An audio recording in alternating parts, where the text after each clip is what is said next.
He has gone to Pakistan at the invitation of Interior Ministry, and ISI is under Interior Ministry. The India's Home Ministry is equivalent to the Interior Ministry of Pakistan. He has gone to the Pakistan at the invitation of Interior Ministry. So that's the big thing. So if I am invited by Cultural Ministry, Sports Ministry, BCCI, it is a different thing. If I am invited by the Interior Ministry of Pakistan and I went there without informing Government of India, you can imagine then this crime of Jyoti Malhotra and all are nothing in his, if you compare to them. So then what is happiness? जासूसी क्या बोलते हैं? अगर ये जासूसी नहीं है तो और क्या जासूसी है? फिर आके राफेल का विरोध करो, फिर आके भारत का संसद में आप क्वेश्चन पूछो कि कोस्टल रूट में कहाँ सिक्योरिटी लेयर बना है, भारत का न्यूक्लियर वेपन कहाँ रखा है. दिस क्वेश्चन आपको किसने लिख के दिए? वही तो ट्रेनिंग प्रोग्राम में आप सीख के आए ना.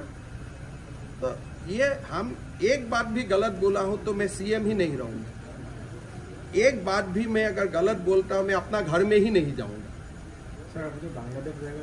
बांग्लादेश अरे बांग्लादेश तो भारतर कालिলৈকে शेख हासिना थाकाলৈকে भारतरे प्रदेश आছিলে. बांग्लादेश और भारतर मजत मैत्रीर सम्पर्क आছিলে, बैरीर सम्पर्क নাই. तो 3 माहर कथा. ইউনুস বাংলাদেশৰ প্ৰেসিডেন্ট হোৱাৰ পিছত মই গৈছো নেকি? বাংলাদেশত আমি সৰকাৰি ডেলিগেশন লৈ গৈছো. বাংলাদেশত নুমলীগড় ৰিফাইনেৰীয়ে তেল পঠিয়ায়.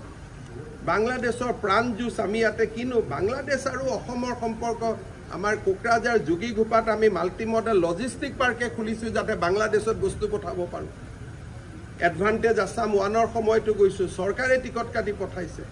বাংলাদেশ আৰু পাকিস্তান একে নেকি? কাক বুৰ্বক বনাব খুজি আছে? शेख हासिना थकाলৈকে আজি তো शेख हासिनाকে দেখোন ভাৰত চৰকাৰে ইয়াত ৰাখি থৈছো, আশ্ৰয় দিছে. কাক বুৰ্বক বনাব খুজে? বাংলাদেশ আৰু পাকিস্তান আজিৰ বাংলাদেশ নহয়, शेख हासिना থকাৰ বাংলাদেশ আজি তুলনা হয় নেকি পাকিস্তানৰ লগত? এলা কাক বনাব খুজে? ইমান অসমৰ মানুহক ইমান বুৰ্বক বুলি ভাবিব নালাগে না. আপোনালোকক কাবাক ভাবিব পাৰে কিন্তু আমাক ভাবিব নোৱাৰে না.